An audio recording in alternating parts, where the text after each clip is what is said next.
Merhaba arkadaşlar, bugün sizlere oyunumuzla ilgili temel bilgiler anlatmaya çalışacağım. Yeni başlayanlar için de bir ön hazırlık olması için elimden geleni yapacağım. Oyunumuzla ilgili ilk olarak fraksiyonlar ve teçhizatlara bakarak başlayalım. Yavaş yavaş anlatmaya çalışalım. Teçhizatlarda arkadaşlar silahlarımız var. Burayı ben düzelttim. Burada 1, 2, 3, 4, 5, 6 diyeyim kısaca listeler var. Bunları siz istediğiniz silahlarla doldurabiliyorsunuz. Silahlara bakalım ilk baş. Arkadaşlar piyade tüfeği M4 ile başlıyorsunuz. Diğerleri kilitli, görev yaptıkça bunlar açılıyor. SMG'de MP5 ile başlıyorsunuz. Yivsiz tüfek dediği pompalı. Bunda M8 ile başlıyorsunuz. LMG dediği ağır makinalı. Burada M249 ile başlıyorsunuz. Yine diğerlerini açıyorsunuz. Nişancı tüfeği de şöyle. e, Keskin nişancı ve nişancıya ayırırsak tam bir tanım bulamadım ama biri tek atıyor, işte biri 2-3 vuruşta bitiriyor diyelim. Burada da MK20 ile başlıyorsunuz arkadaşlar. Diğerini dediğim gibi görevlerle açıyorsunuz. Keskin nişancıyı da M44 ile başlıyorsunuz. E, Şu an benim elimde M4 var. M4 ile ilgili eklentilere gelelim. Seviye ilerledikçe, yani savaştıkça, bu seviyelerle birlikte buradaki eklentiler açılıyor arkadaşlar. Mesela seviye 20'de taktik kabza açılıyormuş. Bunlar da işte eklentileri üstüne taka taka silahınızdaki işte tepmedir, ateş gücüdür, bunları ayarlıyorsunuz. Oyunda tabi dengeleme var, yani 41 seviye son seviye malzemeyi takınca silah en üst seviyeye ulaşıyor diye bir kaide yok. Bunları siz parçalara takarak sizin kullanımınıza göre ayarlayacaksınız. Ee, Örnek verirsek işte çok hafif ön ray taktığımızda işte hareket hızında bir artış oluyor. İsabetlilikte bir mesela artış olsa da açılı kabzada daha bir isabetliliği artırırken hareketliliği düşürüyor gibi. Biz bunu eski sistem yapalım. Yani kendi oynadığım şekilde dikey kabza takmıştım. Oradan sonra arkadaşlar ikinci bir silah olarak tabanca alabiliyorsunuz. Tabancada Ee, yanlış hatırlamıyorsam M9 aynı. M9'da başlıyorsunuz. Diğerlerini yapılan görevlerle birlikte açıyorsunuz. Burada da yine eklentiler var. Kaplamalar arkadaşlar şöyle. Battle Pass'ten ya da böyle arada oyun kendi hediye olarak veriyor. Bu tabi hediye bildiğim kadarıyla yeni başlayanlar için 12 Haziran'a kadar geçerli bir iki kaplama verdiler. Bunun dışında kaplama verildi mi hediye onu bilmiyorum. Ee, El bombası dediği kısma gelirsek arkadaşlar, burada da yine el bombasıyla başlıyor. Diğerleri görev yaptıkça açılıyor. Bunun görevini ben daha yapamadım. Birazdan görevlere de bakarız zaten. El bombası işte mayın, flash, EMP bombası gibi eklentiler var. Bunlar zaten yani isminden belli ne işe yaradığı. Bu detayı geçiyorum. Silahları bu şekilde anlattık. Fraksiyonlara gelirsek arkadaşlar, her karakterin kendi özelliği var. Her özelliklerine göre, daha doğrusu her oyun moduna göre bu özellikleri tercih edebilirsiniz. Kısaca anlatmak gerekirse işte temizlikçiler dediği karakterin bir drone'u var. Bir de patlama özelliği var. Patlama özelliğinde şöyle arkadaşlar, bunu oynayarak tabii ki anlatmam daha doğru olacaktır. Ama önden bir anlatmak istedim. Patlama özelliğinde bir düşmanın yanına gittiğinizde E tuşuyla patlama özelliğini açtığınızda, yanlış hatırlamıyorsam 5 saniye içerisinde bir patlama yapıyor ve adamı öldürüyor. Drone'da da arkadaşlar mesela eşlik et modu var. Eşlik et modunda yanında 5 kişi var mesela, o eşlik edilen aracın yanında. Oraya drone'unuzu açtığınız zaman yanıcı gönderiyor ve 4 saniye 5 saniye içerisinde patlıyor. Patladığında kiliniz geliyor. Ya da alev saçtığında canını azaltıyor.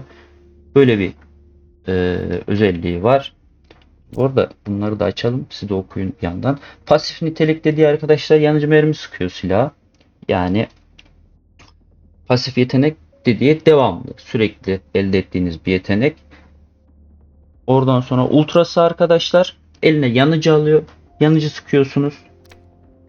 Temizlikler bu şekilde. Hayaletlere gelirsek arkadaşlar, fraksiyon kabiliyetlerini yine açayım. Manyetik bariyer dediği işgal et. İşte sayabildiğimiz bütün modlarda diyelim. Ya da eşlik et. Hangisi olursa artık. Önünüze bu kalkanı açıyorsunuz arkadaşlar oynadığınız modda. Bu kalkan mermi geçirmiyor.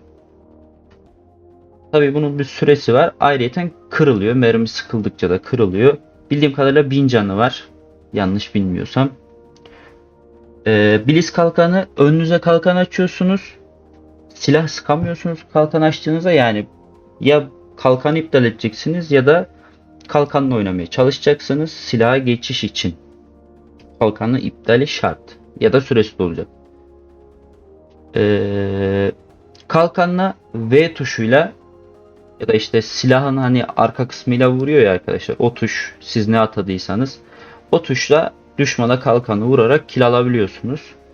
Pasif nitelik dediği arkadaşlar, bunun pasif niteliği sağlığı 120 oluyor. Diğer bütün karakterlerin sağlığı 100. Oradan sonra Libertad dediği fraksiyona bakalım arkadaşlar. Burada El Remedio dediği bu sağlık çantasını, çanta diyeyim, bir yere fırlatıyorsunuz ve arkadaşlarınıza can basıyor. Bio Vida'da ise elinizde bir şey bu. E'ye basıyorsunuz. E'ye bastığınızdan çevrenizdeki herkese ve size can basmaya başlıyor. Yani bir yere atmıyorsunuz bunu. Pasif niteliği yanınızdaki arkadaşlara devamlı olarak can basıyor. Ya tabii böyle aşırı bir can anlamına gelmesin. İşte ufak etkenlerle, yani oyunda canınız artıyor tabii ama mesela bir köşeye geçiyorsunuz, çatışmadan uzak kaldığınızda 5 saniye sonra canınız artmaya başlıyorsa bu kişinin yanında hemen artmaya başlıyor, öyle diyelim.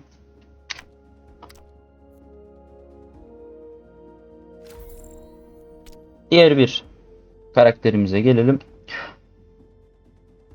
Dijital av kamuflajı kıyafeti dediği görünmezlik sağlıyor ateş edene kadar ya da süre bitene kadar. İstihbarat kıyafetinde ise belirli bir alandaki düşmanlarınızı görebiliyorsunuz. Bu özelliği kullandığınızda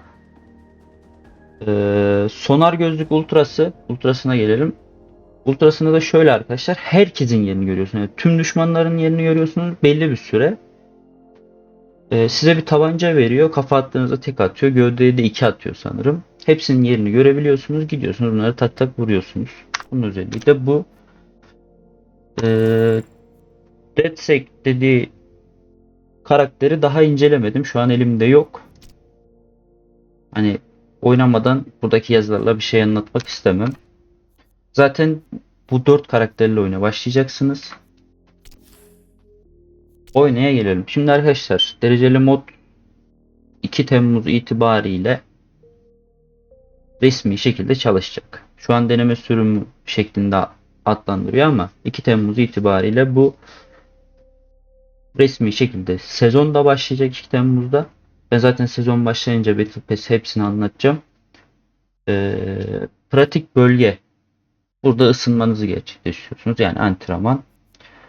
Derecesiz dediği işte aim çalışayım, işte önden bir keyfi bir oyun oynayayım dediğinizde derecesiz olarak gireceksiniz. İlk 25 seviye kadar arkadaşlar, şurada bir de hoş geldin listesi var. Pardon, şurada. Hoş geldin listesi var.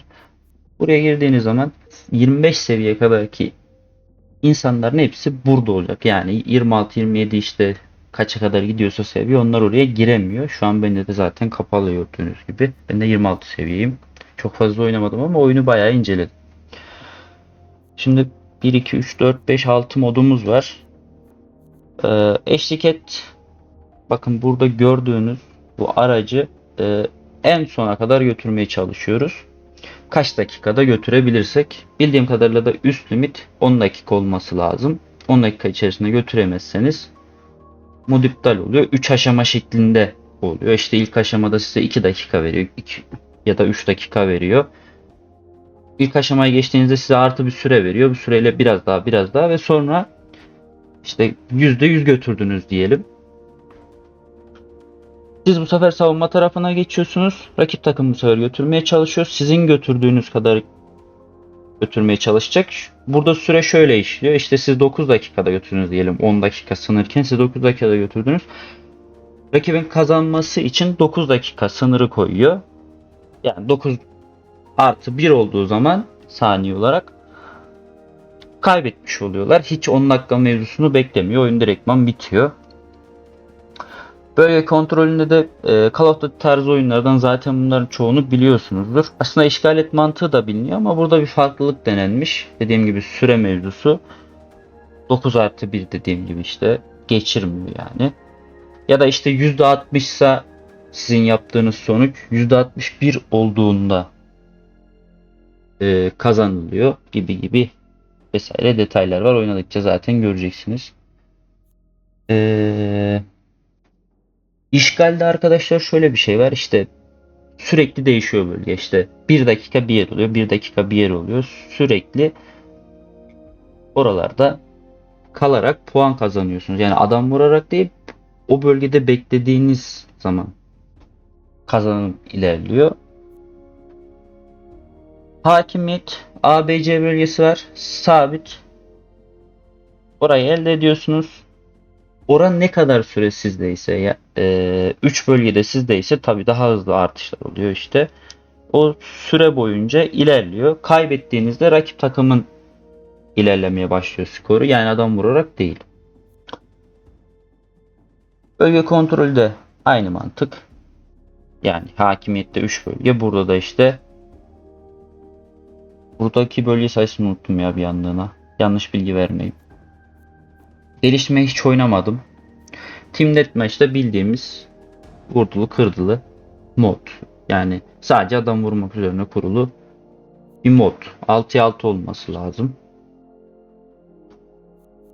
modunda. Burada özel oynatma listesi oluşturabiliyorsunuz kendi adınıza işte.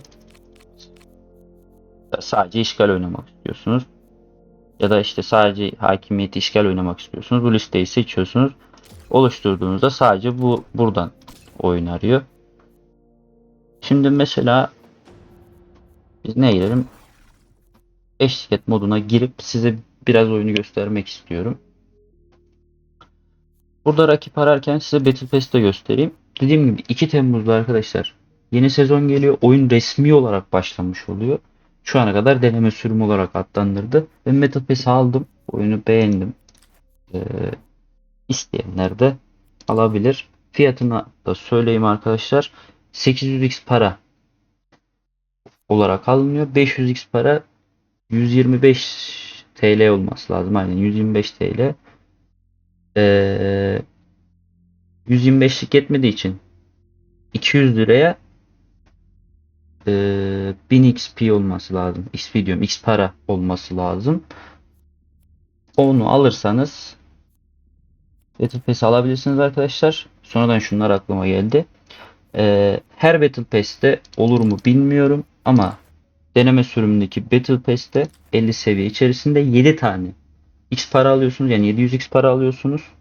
800X paraya da Battle Pass alıyordunuz. Unutmayın bunu. Yani üstüne bir 100x para daha koyduğunuz zaman bir sonraki sezonu alabilecek durumda oluyorsunuz. Yani 250 liralık aldığınız zaman yaklaşık bütün Battle Pass'leri bitirdiğinizde 3 Battle Pass'i alabilirsiniz yani. 3 sezonluk Battle Pass'i tam anlatamadım. Battle Pass kısmı da böyle. 6 saat kaldı diyor resmi olarak oyunun birinci sezonunun başlamasına, yani resmi olarak deneme sürümünden çıkmasına diyebiliriz. Dediğim gibi onu da anlatacağım zaten. Çünkü birinci sezonda yeni silahlar gelecek. Oradan sonra yeni karakterler gelecek. Fraksiyon diyor tabii burası. Yeni haritalar gelecek. Mod bilmiyorum ama gelirse onu da inceleriz. Şu an çünkü 6 tane mod var. Mod gelebilir. Görevlere bakalım diyorduk arkadaşlar. Mücadele kısmına girelim. Günlükten başlayayım. Günlük görevleriniz her gün saat 12'de yenileniyor. Öğlen 12'de yenileniyor. Temel görevlerde ise dediğim gibi silah açma kısmını da anlatmıştım. İşte şuradan en basitinden mesela MP7'yi açmak istediğiniz zaman SMG dedi işte adını unuttum şu an ama ağır makinalı falan şeklinde adlandırırız ya, işte ufak silahlarla diyeyim. 20 kez yakın mesafeden vurduğumuzda MP7'yi açıyoruz ya da P90'ı isabet almadan, yani sağ tıka basılı tutmadan ya da sağ tıka basmadan 10 kişi öldürdüğümüzde P90 açılıyor. Ama dediğim gibi SMG silahlarla, yani şart bu. İşte piyade tüfeği, işte M4 sınıfıyla diyeyim. M4 de mesela ilk verilen silah M4. 30 metreden uzak bir düşmanı, 10 düşmanı öldürdüğümüzde ACR açılıyor. Scar. Bildiğimiz Scar bu. İşte yine M4 ve AK, bu tarz silahlarla 20 kez kafadan öldürdüğümüzde işte M16A4 açılıyor. Görevler burada zaten detaylı şekilde yazıyor arkadaşlar. Buradan bakarak diğer silahları da açabilirsiniz. Yani bütün silahları görevlerle açabiliyorsunuz. Cihazlarda da işte aletlerle 400 düşman ekipmanına hasar ver. İşte demiştim ya arkadaşlar, önüne kalkan açıyor mesela 1000 canı var. Ona mesela 400 hasar verdiğiniz zaman bunu açabiliyorsunuz. Kim karşılaştırma buldu. Daha karakterleri anlatacaktım. Karakterlerde de aynı böyle görevler var. Yapmıştık. Mesela Rafa için Barat kıyafetiyle yardım elde et. Yani çevrede hani demiştim ya, size 20, işte 20 metre içerisindeki adamların yerini gösteriyor diye. Bununla yerini gösterip siz vurduğunuzda değil arkadaşlar. Siz yerini bulduğunuzda, arkadaşınız vurduğunda, yani takım arkadaşınız vurduğunda elde ediyorsunuz. Bunu 50 kez başaracaksınız. İşte yangın bombasıyla 50 kez öldür diyor. İşte adamın yanına gittiğinizde, bu özelliği açtığınızda, patlattığınızda işte 2 kişi öldü, 3 kişi öldü, bir kişi öldü, neyse oradan kill kasıyorsunuz ve bu karakterler açılıyor. Sadece görüntü bu arada. Karakterler açılıyor derken işte temizlikçilerdeki size ilk baş bir tane karakter veriyorlar. Görüntü olarak işte bu görevleri yaptığınız zaman ikincisi açılıyor. İşte üçüncüsü açılıyor. Bu kadar. Yani size bir artısı yok. Sadece görüntü. Ayrıyeten bu karakterlerin, yani işte ben mesela bunu açmışım. Bununla başladınız. Bunu açıyorsunuz. Bu karakterlerin bir de görünümlerini de Battle Pass'lerle ya da işte mağazadan satın alabiliyorsunuz. Mesela size şey göstereyim. Görünmezliği göstereyim mesela. Bu da şu ya, şey olsaydı arkadaşlar, bizle aynı alan birini olsaydı karakter olarak gösterecektim size görüntüsünün değiştiğini sadece. Birazdan görünmezliği açıp arkadaşlar size en azından görünmezliği anlatmış olacağım. Her karakterin özelliklerini göstermeye çalışacağım ama.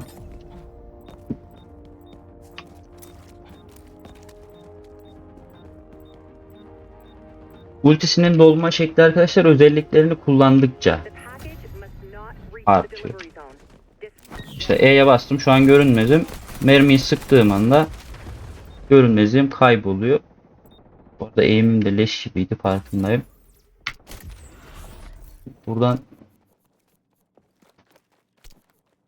istihbarat kıyafetini alalım. Birazdan da onu göstereyim arkadaşlar. Geldi. Biraz rakibe yaklaşayım, öyle açayım. Yer gösterirsin en azından, yani birini yakalayalım. Hiç haritayı takip etmedim.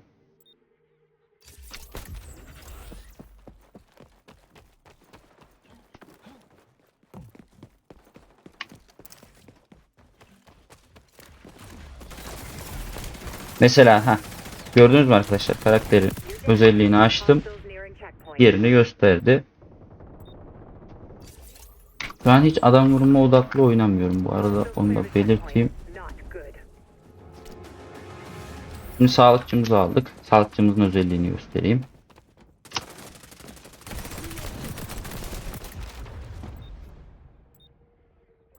O bana sıkarken mesela böyle bir yanma efekti verdi mi? Tam gösterdim onu bilmiyorum ama arkadaşlar, mesela eğimin ucundaki şey böyle açılıp açılıp kapandı. Çünkü o bize yanıcı mermi sıkıyordu. Hani pasif özelliği söylemiştik.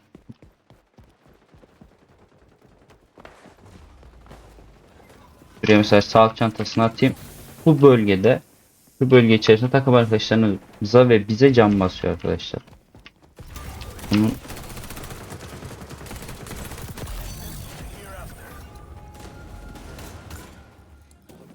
Bunun özelliği bu. Az önce basıyordu, artılar çıkmıştı. Gidip göstermeye döndüm ama arkalandık. Şimdi bir başka özellik daha göstereyim size. Yine sağlıkçımızın bir özelliğini göstereyim. Biyovida. Bu da dediğim gibi yakın. Bir yere atmamıza gerek yok. Direkt E'ye basıyoruz. Özelliği açıyor. Ve cam basmaya başlıyor. Şu arkadaş gözümü kestirdim. Ona yetişmeye çalışacağım.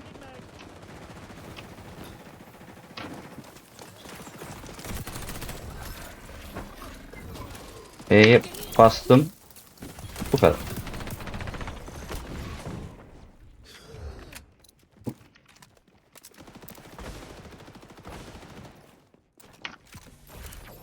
Kilidi de çalmak istemedim.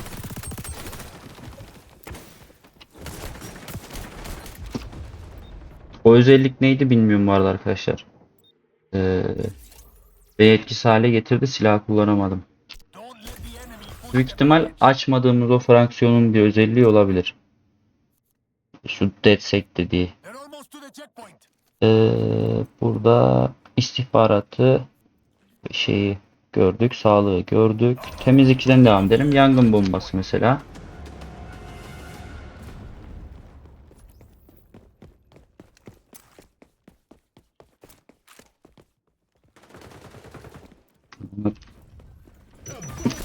Bu. Direkt özelliği göstermek adına beklemiştim adamı. Rushlamadım. Direkt kill aldı zaten özellikle. Şimdi diğer özelliğini kullanalım. Yakıcı drone.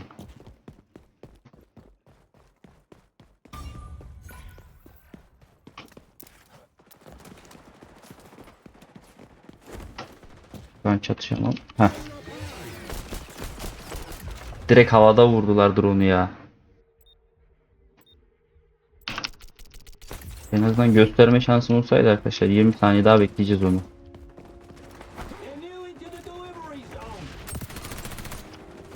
Sniper var. Sniper'lar patlıyor arkadaşlar. Patlıyor diyorum. Parlıyor. Dürbünü açtıkları an beyaz şekilde yerlerini belli ediyor.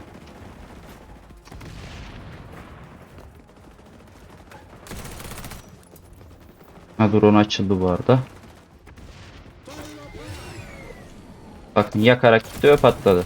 Keşke adamın olduğu bir yere atabilseydik de adamı da patlatsaydı. Çünkü o patladığında kill veriyor. %100 hasar veriyor. Ama yanıcısı %100 vermiyor. Çok hızlı bir şekilde taşıdılar 4 dakikada.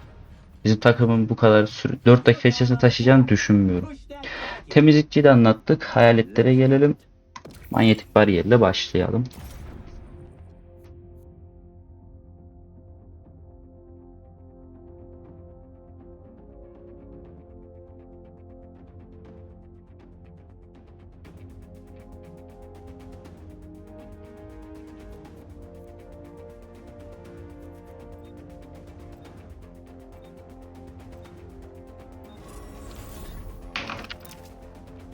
...30 saniye içerisinde arkadaşlar şöyle... ...savunanlar...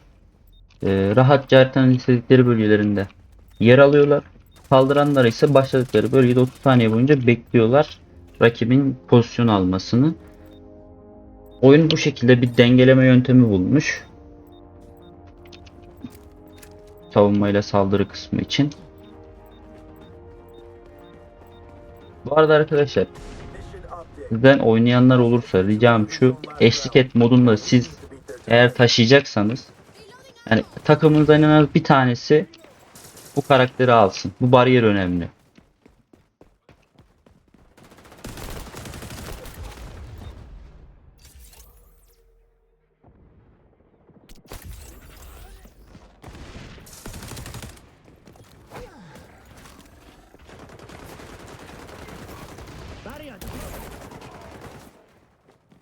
Önümüze kalkanımızı açtık diyecektim. Yandan yedik. İşte bizdeki şans da bu.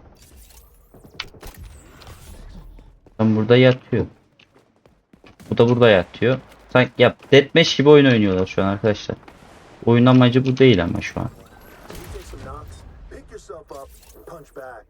Fazla sitem ettim, çabuk öldürdüler.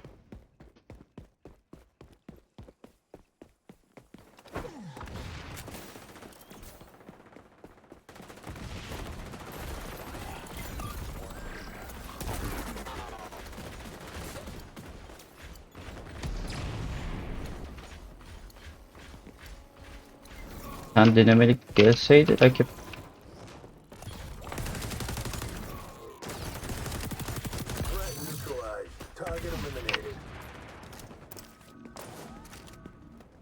Tabancayla daha hızlı koşuyorsunuz bu arada. Bir göstereyim.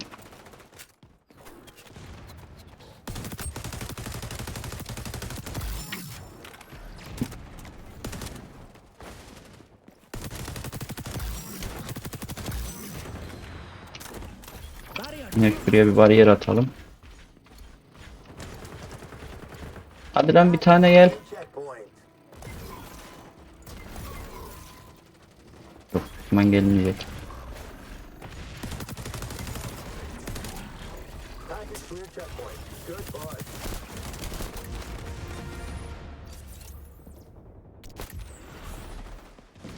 SMC'ye yakın mesafede bayağı bir fark var. Sürekli ben de SMC oynuyordum. Sinir bozucuymuş.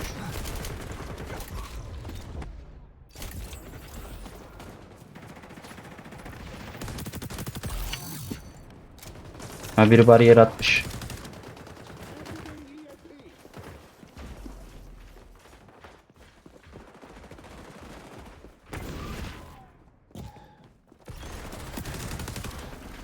Buraya bir bariyer daha atalım. Hı.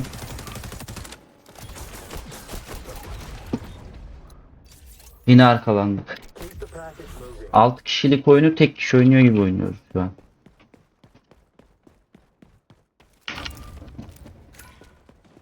Bir takım 6 kişi bu arada. Toplam 12 kişiyle oynanıyor arkadaşlar.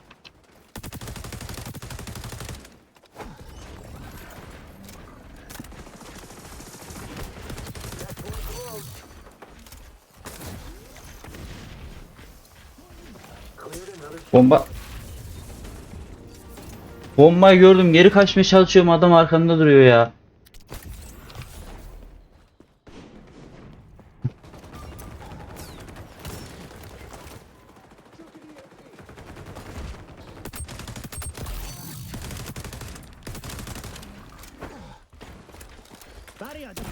Bariyeri daha atalım.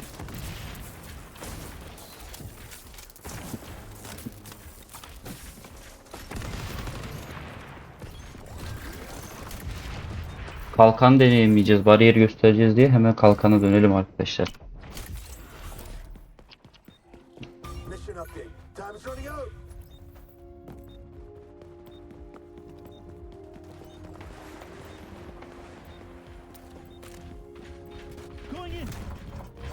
Şu an bakın silah alamıyorum elime. Belli mermilerden koruyor.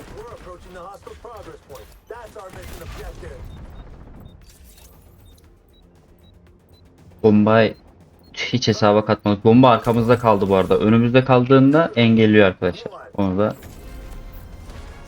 ekleyelim. Yetiştiremedik. Ama bayağı götürmüşüz. Ben beklemiyordum.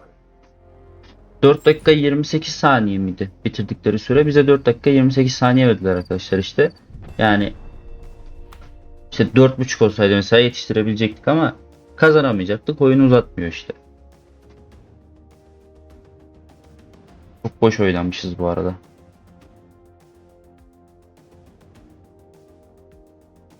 Ve son olarak da arkadaşlar karakterlerin diğer görüntülerinin nasıl açıldığını da göstereceğim.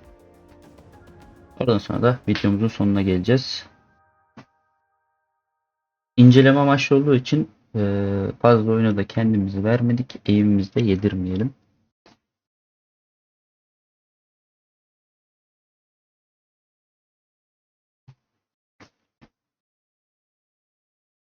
Bu arada her maçtan çıktıktan sonra lobiye dönüp tekrar maç arıyor. Aklınızda olsun. Lobiden ayrıl deyin. Eğer oyunla ilgili bazı değişiklikler yapacaksanız bu arada. Şimdi mücadeleler. Hemen. Şimdi karaktere geldik. Burada hafif anlatıyordum, yarım kaldı. Şimdi Rafa'yı mesela ben açmışım. Görevini yapmışım, açmışım. Bir açılmamış hallerini göstereceğim arkadaşlar. Bir de açılmış halini göstereceğim. Şimdi fraksiyon. Mesela ben bunun rafasını açmışım. Rafa diyor, tamam. Benim yanlış okudum. Neyse. Şimdi size ilk olarak Stingray veriyorlar arkadaşlar. Stingray ile görevi yaptıkça, mesela az önce o 50 kişinin yerini göster, işte yardım et, öldürsünler gibi bir muhabbet vardı ya, tam açıklamasını hatırlamıyorum. Onu yaptığınız zaman aynen Gorgon'u açıyorsunuz. Size hiçbir artısı yok. Yine aynı fraksiyonların kabiliyetlerini gösterdiğinde görüyorsunuz. Ne avantajı var? Sadece görüntü. Yani hoşumuza gidiyor arkadaşlar böyle şeyler. Oynarken işte farklılık olması güzel oluyor. Yani sadece tek karakterle oynamak saçma olurdu. Güzel bir artı olmuş. Ve karakteri açınca bir artısının olmaması da bence güzel bir şey. Pay to win'e çevirmemiş. Burayı neden açtım? Karakter görünümü. Şöyle arkadaşlar. Yani sadece 3 farklı karakteri açtık diye bitmiyor. Bunların görünümleri de oluyor. Bu görünümleri de değiştirebiliyorsunuz. Ben de mesela temizlikçilerde Derosa'nın mesela var. Karakter görünümü. Orijinalde Derosa bu. İtfaiyeci kıyafetin gibi bir kıyafet. Battle Pass'ten bunu çıkardım. Ve bu görünüme dönebiliyoruz. Mesela Green dediği karakterinin de orijinal görünümü bu. Mesela çok güzel bir Battle Pass'te görünümü var. Ben yetiştiremeyeceğim büyük ihtimal. Mesela bu görünümü gidip onun üstüne giydirebiliyorsunuz. Ama dediğim gibi bunu da aşmanız için oradan temel görevlerden o görevi bitirmiş olmanız gerekiyor. Ya kilidi aşmanız gerekiyor. Kısaca oyun bu şekilde arkadaşlar. Yani basit bir temel üzerine oturtulmuş, keyifli, eğlenceli bir oyun. Ubisoft bence güzel bir oyun yapmış. Karakterlerini, haritalarının çoğunu da eski oyunlarından almış zaten. İşte Splinter Cell, Far Cry 6, Division. Bildiğim kadarıyla da ilk sezonda Rainbow Six Siege'den gelecek karakter ve harita. İlla farklı oyunlardan da gelecektir ama en son izlediğim videoda bu vardı. Kısaca bu şekilde arkadaşlar. Daha da fazla uzatmak istemiyorum. Eksik bilgi verdiysek ya da yanlışımız olduysa kusura bakmayın. Bir sonraki videolarımızda görüşmek dileğiyle.